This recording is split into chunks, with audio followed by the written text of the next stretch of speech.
from the media, fellow carriers, and friends from Star Alliance, of course. Thank you so much for coming. A warm welcome to the Star Alliance media reception. I'm Siu Ling Fok. I'm the VP for Alliance Development and Communications at Star Alliance. Thank you for joining us again. As most of our friends from the media know, we put out a press announcement earlier today announcing our new CEO and the man of the moment, Theo. He is here tonight. You will have a chance to meet him. And before that happens, I'd also like to say that we're really happy tonight to have the CEO of United and Chairman of Star Alliance's Chief Executive Board, Mr. Scott Kirby, to come and say a few words later on. But before we go there, maybe I'll just talk you through what is going to happen on the stage and when you can take recordings and admin details like that. So the first thing I'll say is, we have a little table there, and if you want to put your recording devices on that table next to the speaker, you may. Okay, and what's going to happen is first Scott will say a few words, and then after that, there will be a photo opportunity for he and Theo against this backdrop. And then after that, we will have Mike Arnott, who is a press rep for Star and a former journalist, and I think known to many of you. And Mike will be asking Theo a couple of questions, and you'll be able to take some quotes from there. Today, we're not going to be taking any interviews, unfortunately, but you will have a chance to say hi to Theo, and he's looking forward to meeting all of you. Okay. And the last thing is we will also transcribe the interview or the fireside chat that will take place up here, and that transcript will be available for any of you who need it, so just leave us your email addresses at the end. In terms of photos, we will also have photos that we can send to you. Just let us know if you need it.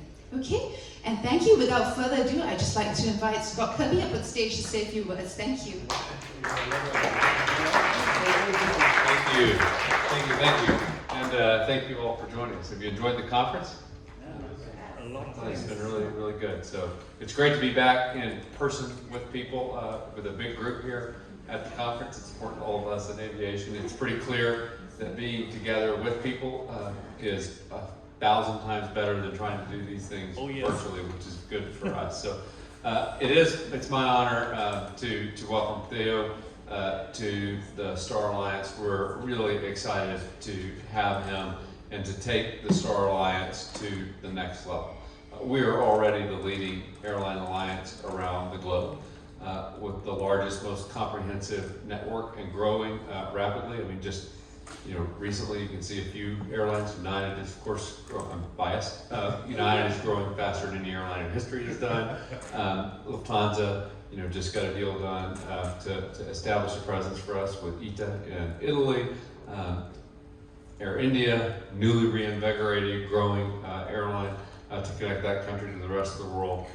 And that's just building on the already fantastic network that we have. But the real opportunity for us, all of us believe, is to really focus on making the customer experience seamless. And so that if you as a customer buy a ticket on United Airlines, no matter which Star partner you're flying around the world, it looks, it feels, behaves the same as if you bought a United ticket. And if you buy a ticket on Croatian Air anywhere in the world, including on United, it looks and feels and behaves just like you bought the ticket on Croatian. And that really is the mission. And we've searched long and hard all around the globe. We're fortunate to find a great international executive in Theo to really help take us to that next level. And so in the years to come, I think we'll build on our already leading position as the leading global airline around the world with by far the best route network and the most connectivity in the world to one that feels more and more like a single airline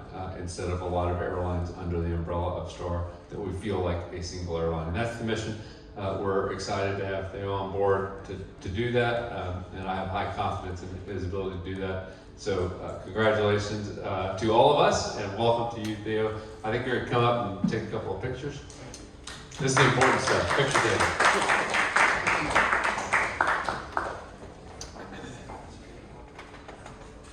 All right. Shake hands, okay.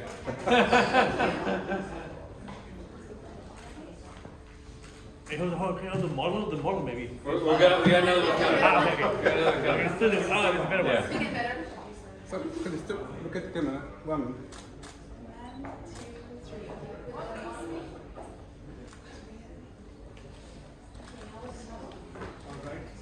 3. Well, Theo, I've never been this popular. Much better. So, please.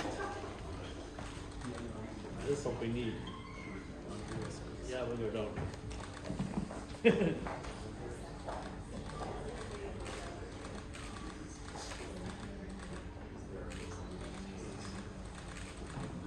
Okay, with that many, there has to be a good one in there somewhere. All right. Okay. I think am I think my boss is dismissing it.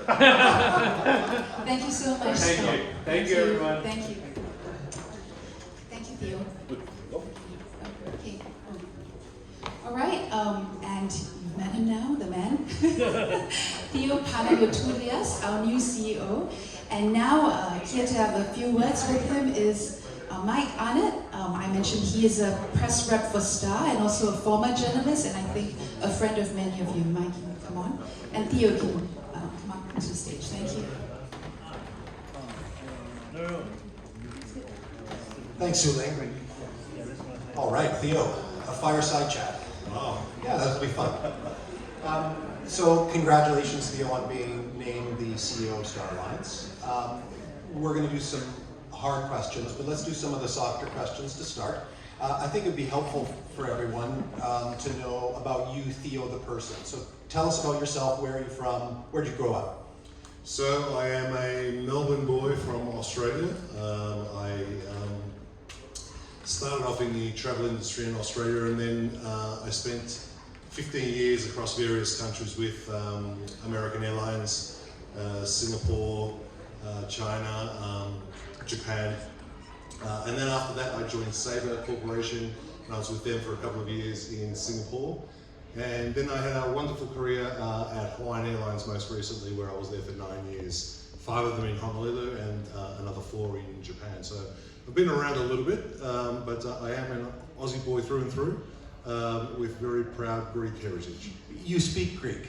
I do speak Greek, yes. Have you had a chance to practice that with anybody here? I have practiced it. There he is right over there. Kostas. I actually, when I was 15 years old, my family returned to Greece, and I actually went to high school there for a couple of years. So yeah, I do speak Greek. I'm proud of it. Let's go back to your youth. When was your first airplane ride? Real hardball question. 1983, I think, when my family decided to go back to Greece, and I was a 13-year-old, and I was on a Qantas aircraft over to Athens from Melbourne. Okay. How do you think your experience to date in the airline industry is going to serve you now as CEO of Star? You know, I think this is a wonderful opportunity for me because I look at my own background. I've had the opportunity to work across multiple companies and multiple geographies, and the critical part is you're dealing with different cultures, different business models, different market conditions, and I would hope that my experience, whether it's with the airlines or whether it's from an IT solutions perspective, enables me to bring that experience and add value to the Star Alliance Group. Okay, so what got you interested about Star? What piqued your interest? You know, when I first started speaking to Star, the thing that became very apparent to me is their focus on customer centricity. And by nature, I am a customer centrist through and through. I find it is critical that you have the ability and the understanding to capture and understand how customer behavior is evolving. And it's not even a matter of expectations anymore. Customers demand change, especially in a world where technology is enabling them more and more. And the important thing is customers want control of their destiny.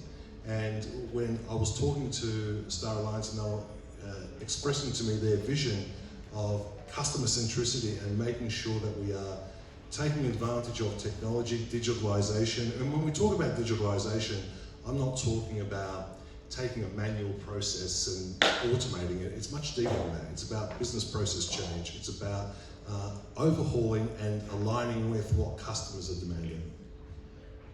Well, if you had to unpack that a little bit more specific, are there certain things that Star or Star carriers can do to make that journey more customer-centric, as you say?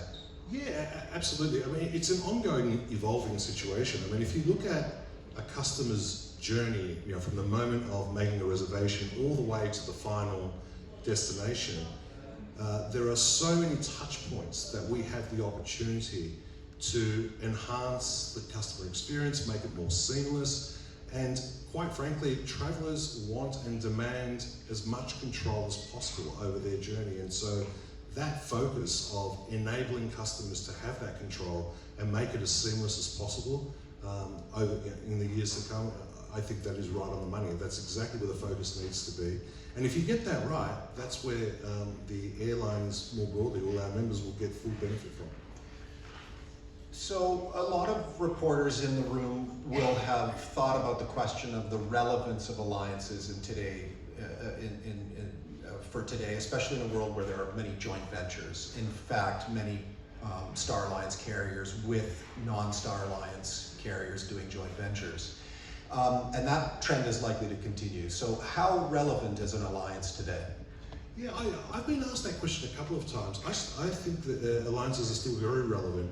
I think what you're seeing is an evolution of partnership opportunities. You've got different business models, you've got different priorities that are in play, and there's absolutely nothing wrong with that. There's many successful airlines that focus on niche markets. There are other airlines that are network carriers. So you would expect a natural evolution of partnerships and to what depth those partnerships evolve. So there are going to be some carriers who want to take advantage of the breadth of an alliance. There are going to be other airlines based on their specific need where they may have a high concentration between specific markets where a joint venture makes sense. So I don't see that as one is better than the other, but rather you've got an ecosystem now of multiple options, which quite frankly is a natural evolution of alliances themselves. So how will Star make an impact there? Like, are there changes that are driven by Star, or are they generally driven by the member carriers themselves?